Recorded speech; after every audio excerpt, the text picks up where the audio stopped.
CP John തിരുവനന്തപുരത്ത് UDF സ്ഥാനാർത്ഥിയാകും. ഔദ്യോഗിക പ്രഖ്യാപനം ഉടനുണ്ടാകും. തിരുവനന്തപുരം കുന്നമംഗലം സീറ്റുകൾ CMP ആവശ്യപ്പെട്ടെങ്കിലും തിരുവനന്തപുരം നൽകാൻ തീരുമാനമായി. രജീഷ് ഉണ്ട് വിവരങ്ങൾ നൽകാൻ. രജീഷ്, 2 സീറ്റായിരുന്നു തിരുവനന്തപുരത്ത് ആവശ്യപ്പെട്ടത്. ഇപ്പോൾ തിരുവനന്തപുരം മാത്രം നൽകിയാൽ മതി എന്നുള്ള തീരുമാനത്തിലാണോ എത്തിയത്? തിരുവനന്തപുരം മണ്ഡലം കോൺഗ്രസ് ഇത്തവണ CMPക്ക് വിട്ടു നൽകുകയാണ്. CP ജോൺ ആയിരിക്കും CMPയുടെ സ്ഥാനാർത്ഥിയാവുക. ഏറെ നീണ്ട ചർച്ചകൾക്കൊടുവിലാണ് കോൺഗ്രസ് CMPക്ക് ഈ സീറ്റ് വിട്ടു നൽകാൻ തയ്യാറായിട്ടുള്ളത്. ഏറ്റവും പ്രധാനമായും ഒരു വിജയിക്കുന്ന സീറ്റ് CMPക്ക് നൽകുക, CP ജോണിന് നൽകുക എന്നത് UDFനകത്ത് നടന്ന ഏറ്റവും പ്രധാനപ്പെട്ട ചർച്ചയാണ്. കാരണം കുറെ നാളുകളായി ഒരു വിജയിക്കുന്ന സീറ്റ് നൽകി CP ജോണിനെ നിയമസഭയിലേക്ക് എത്തിക്കണമെന്ന UDFനകത്ത് തന്നെ വലിയ രീതിയിൽ ചർച്ച നടന്നു.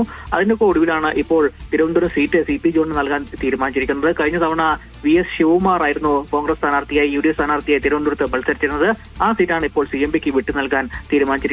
കൂടാതെ തന്നെ ഇനി കുന്നമംഗലം സീറ്റും ആയിരുന്നു CMP UDF ചർച്ചയിൽ മുന്നോട്ട് വെച്ചിരുന്നത്. ആ സീറ്റ് സംബന്ധിച്ച ചർച്ചകളൊക്കെ പുരോഗമിക്കുകയാണ്. എന്തായാലും ഇപ്പോൾ ഏറ്റവും ഒടുവിലായി നമുക്ക് ലഭ്യമാകുന്ന വിവരം അനുസരിച്ച് CP ജോൺ തിരുവനന്തപുരത്ത് UDF സ്ഥാനാർത്ഥിയാകും. ഔദ്യോഗിക പ്രഖ്യാപനം ഉടൻ തന്നെ ഉണ്ടാകും. CPMന്റെ സ്ഥാനാർത്ഥി ആരാണെന്ന കാര്യത്തിൽ ഇതുവരെ തീരുമാനമായിട്ടില്ല.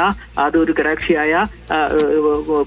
ഘടകകക്ഷിക്ക് നൽകാനാണ് സാധ്യത. ഒരുപക്ഷെ ആന്റണി രാജുവിനെതിരെ ഹൈക്കോടതിയിൽ കേസ് നിൽക്കുന്നുണ്ട്. ആ വിധി വന്ന ശേഷം മാത്രമായിരിക്കും ഔദ്യോഗിക പ്രഖ്യാപനം. ആ സീറ്റ് എടുക്കണോ അല്ലെങ്കിൽ ജനാധിപത്യ കേരള കോൺഗ്രസ് നൽകണോ എന്ന കാര്യത്തിലേക്ക് അന്തിമ തീരുമാനമെടുക്കുകയുള്ളൂ. ഒപ്പം തന്നെ BJPയും അവരുടെ സ്ഥാനാർത്ഥി ചർച്ചകൾ അന്തിമഘട്ടത്തിലാണ്. 2 സ്ഥാനാർത്ഥികളുടെ പേരുകളാണ് ഇതുമായി ബന്ധപ്പെട്ട് ഉയർന്നത്. ഒന്ന് ചെങ്കൽ രാധാകൃഷ്ണൻ, അതോടൊപ്പം തന്നെ കരമന അജി. ഇത്തരം 2 പേരുകളാണ്, കരീമ ജയൻ. ഈ 2 പേരുകളാണ് ഇത് പ്രധാനമായും കോൺഗ്രസിന് BJPക്കകത്ത് ഉയർന്നു വരുന്നത്. എന്തായാലും അതിൽ ഏറ്റവും പ്രധാനമായും ഇപ്പോൾ UDF സ്ഥാനാർത്ഥിയുടെ കാര്യത്തിൽ തീരുമാനമായിട്ടുണ്ട്. CP ജോൺ ആയിരിക്കും തിരുവനന്തപുരത്ത് UDF സ്ഥാനാർത്ഥിയായി വരിക.